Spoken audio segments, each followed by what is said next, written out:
Welcome back to the shed. So tonight, I was just about to refill my Zorro cigarette lighter, and I thought this is a good time to talk about it after my impressions after having it and using it for a couple of weeks. So yeah, bear with me, and it'll let's talk about this for a second, okay? Okay. So I thought while I was refilling this, I thought let me share some thoughts about this after having used it for a couple of weeks now.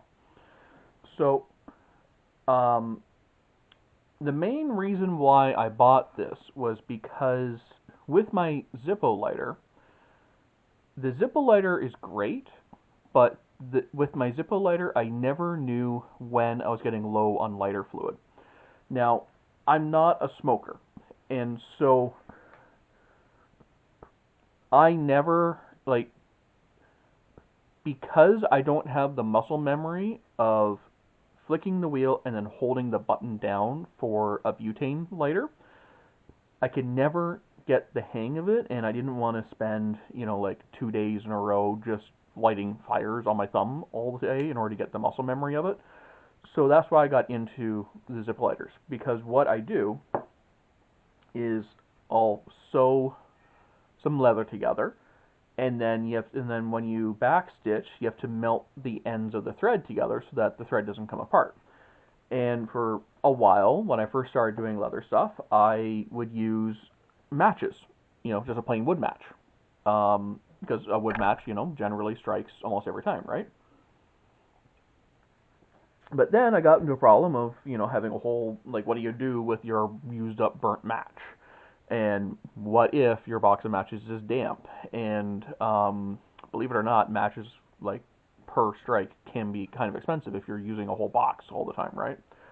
So that's why I got into lighters. And now the Zippo lighter, like, it's a tried, tested, true. A Zippo lighter, you can't get much more like standard than that.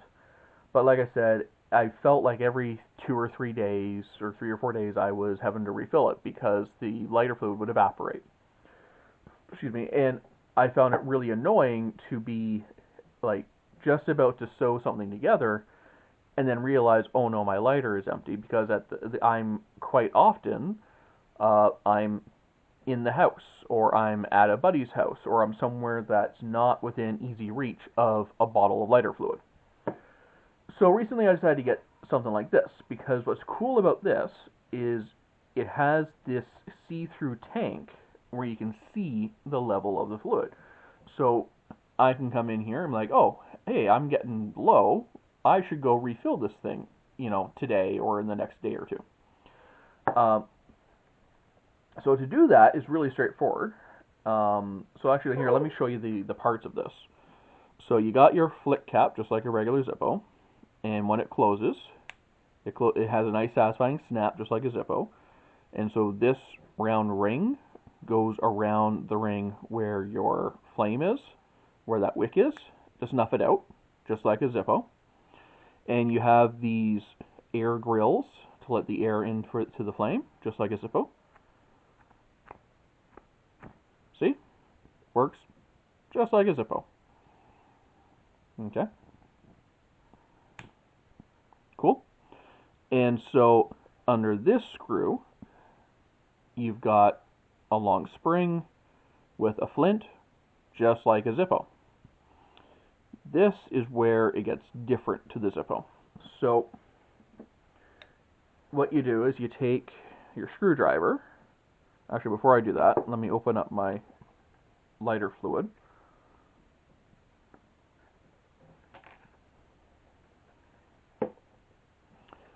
So you just unscrew this with a simple flathead screwdriver.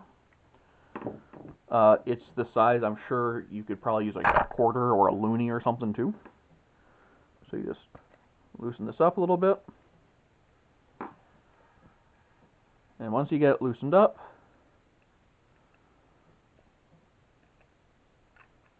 so it's just a metal cap with threads, and there is a little rubber O-ring on there. Okay. so that way it'll try to keep some of that fluid from evaporating. And then inside here you've got the wick coming up. So the wick is going through this metal tube to come down to the bottom. And so to fill it back up, it's very straightforward. You just take your bottle of fluid, and you can watch it fill up in real time as you're filling it up. Okay. Fill it up to about there. And then put our cap in the end, seal her all up again. First time I did this, I overfilled it and wound up with fluid spilling out over the sides. But there you go. Super simple to do. And like I said, you now can see how much lighter fluid you have in here. Now, because it is using, Rosenol Zippo lighter fluid, because it is basically a Zippo but without the cotton batting that's inside Zippos, this fluid does evaporate. I have found that I have refilled it probably a similar time scale as with my Zippo. Now, because there's no cotton batting to absorb the fluid, I think it is probably evaporating a little bit faster. I think I am going to be going through lighter fluid a little bit faster with this compared to my other regular Zippo. Which, take that for what it's worth, right? Yes, in the long run, it'll be slightly more expensive on average. But lighter fluid, if your monthly budget, if lighter fluid is the thing that breaks your monthly budget, you got bigger problems.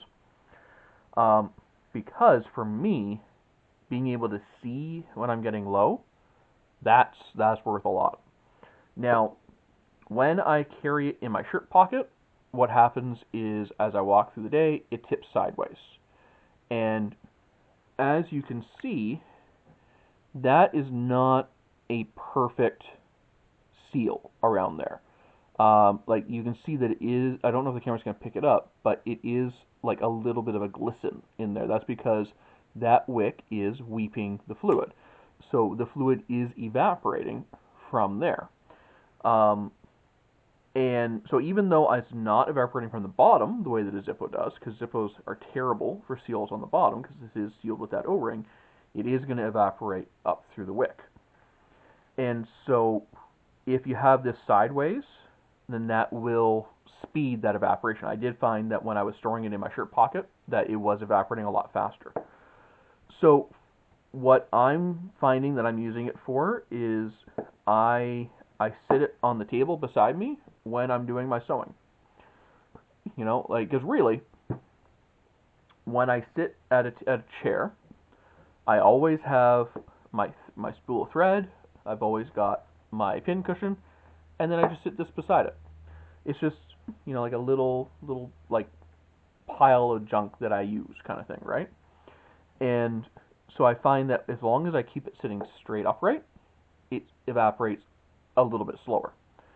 I'm also finding, that if I have it in a cool place, so when I have it in the shed and it's cooler out, like overnight, it seems to last a little bit longer. Now, I'm not talking twice as long, 3 times as long, just a little bit longer. Now, because this is like a standard style of lighter, I'm sure that you could put all sorts of flammable liquids in here. I'm sure you could put kerosene, gasoline. I'm sure you could put all sorts of fun and wacky things to try and slow down that evaporation. But of course, though that stuff also comes with its own host of, cancers and other shit. For someone like myself who I'm using this to melt the end threads of thread, I don't care enough to put, like thick jelly kerosene in this thing. Uh, like I said, if your lighter fluid budget is breaking your monthly budget, you got bigger troubles. But anyway, I just thought I would record this video to give some thoughts on using this thing after having it in my hands for a while. Now, I do find that it is kind of neat how these rings are almost like a little fidget toy. I have no idea if that's intentional or not, or like maybe it's intentional, maybe it's just loose manufacturing. Maybe it's a little bit bigger to give room for that glass to expand and contract with the temperatures. I don't know, but yeah, it it does what it needs to do. It doesn't do anything else. It doesn't need to do anything else. And it's cool. It looks different. It looks unique. Uh, Many people have simple butane lighters. Many people have simple Zippo lighters. I don't know if many people have something like this. So if you are one of those people who likes to collect lighters or just wants to be just a little bit different from off the beaten track, or if you're like me and you like knowing when you need to refill your gas tanks, you can do a whole lot worse for 20 bucks. So anyway, thank you for watching, and I will see you later. Safe travels.